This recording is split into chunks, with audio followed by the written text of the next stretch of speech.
Boa tarde, galera. A gente continua aqui com a nossa aula online, tá? E a gente vai trabalhar hoje sobre a construção e a formação do território brasileiro. A gente pode estar abrindo na página 25, tá? Aqui vai ter um pouquinho de algumas informações falando um pouquinho sobre essa descoberta e sobre essa formação.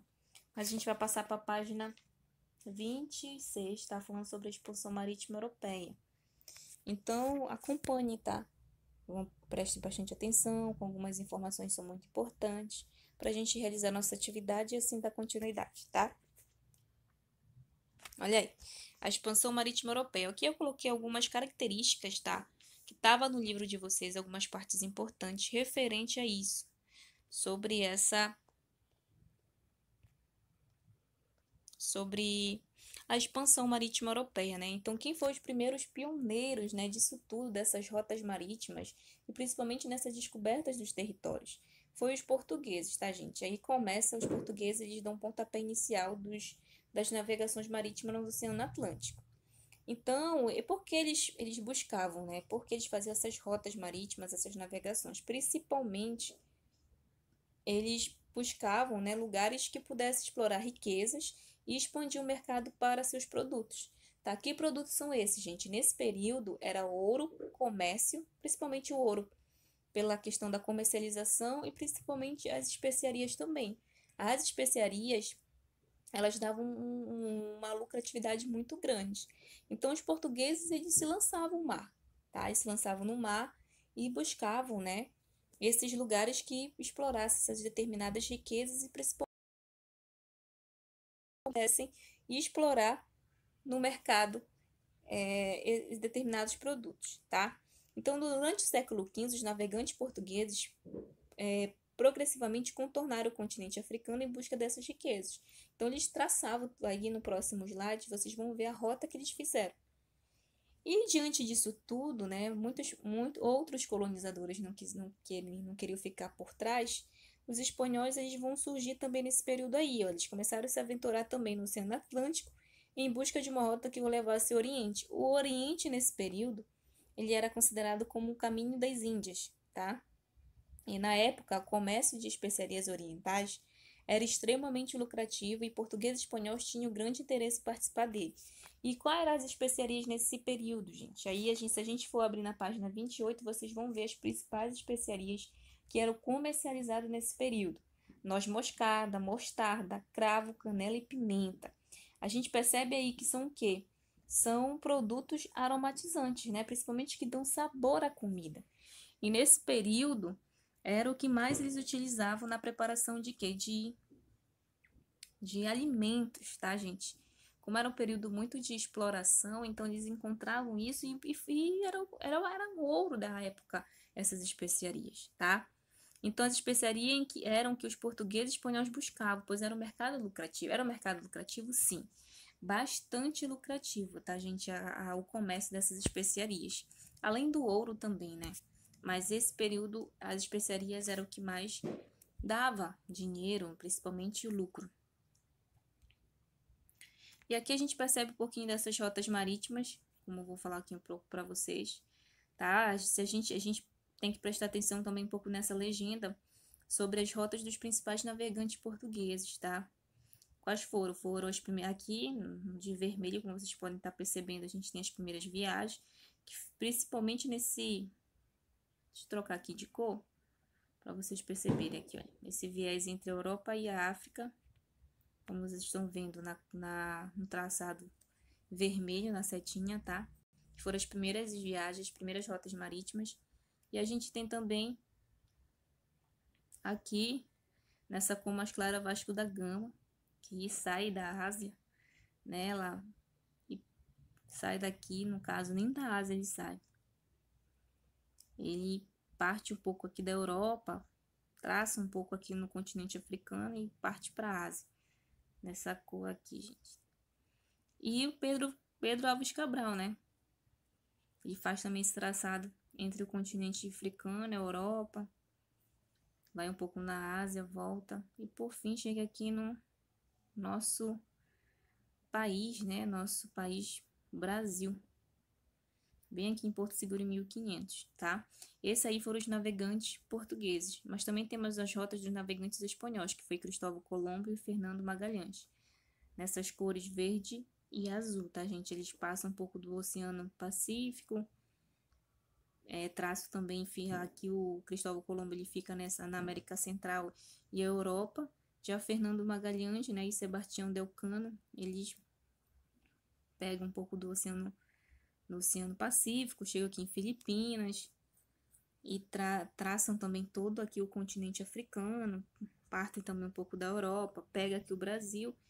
Então, eles fazem toda uma rota em todos os continentes, tá, gente? Então, aqui foram as rotas de viagem marítima de portuguesas e espanholas nesse período do século XV e XVI, tá?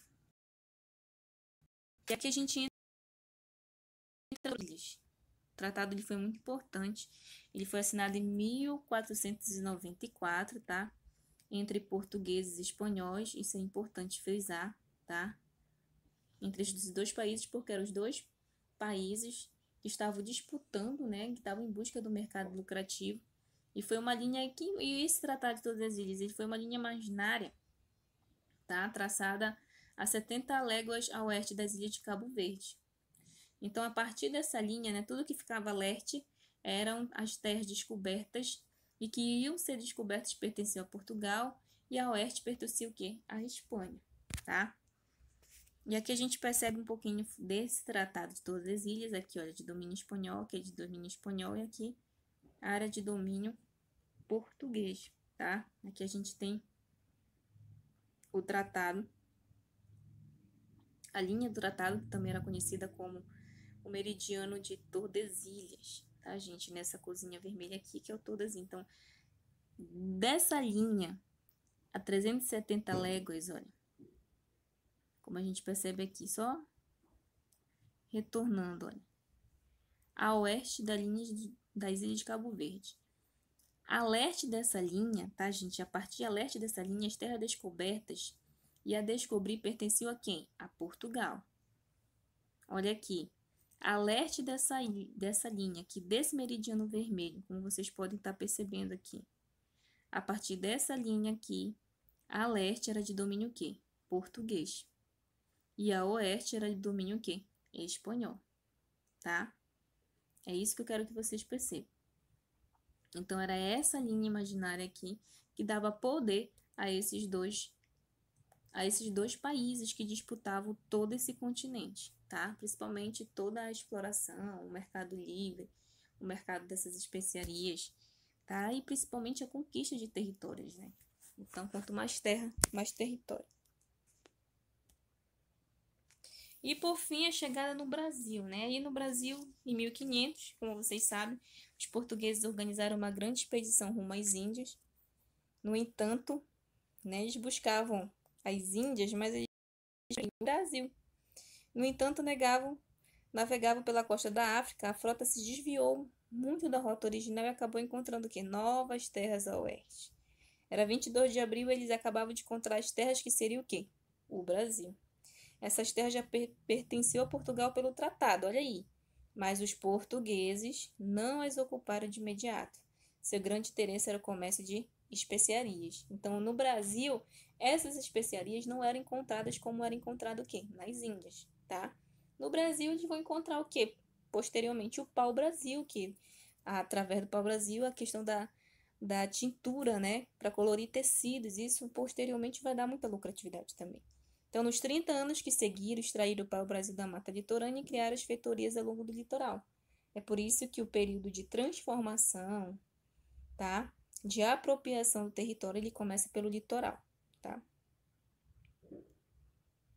E a gente tem uma atividadezinha aí que é bem bacaninha, tá? Não é difícil.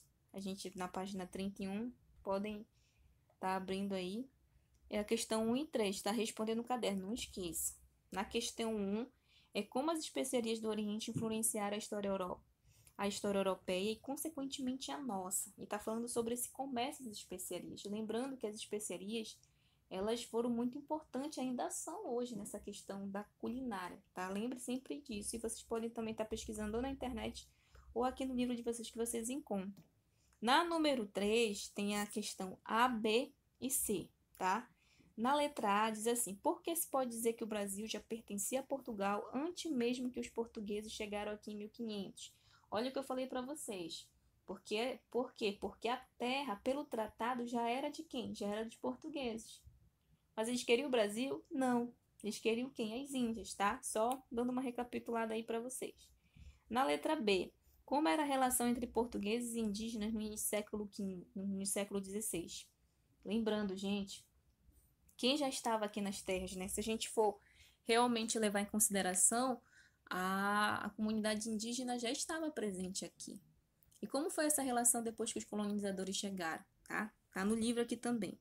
E na letra C, na sua opinião, os indígenas brasileiros usavam roupas como foram retratadas?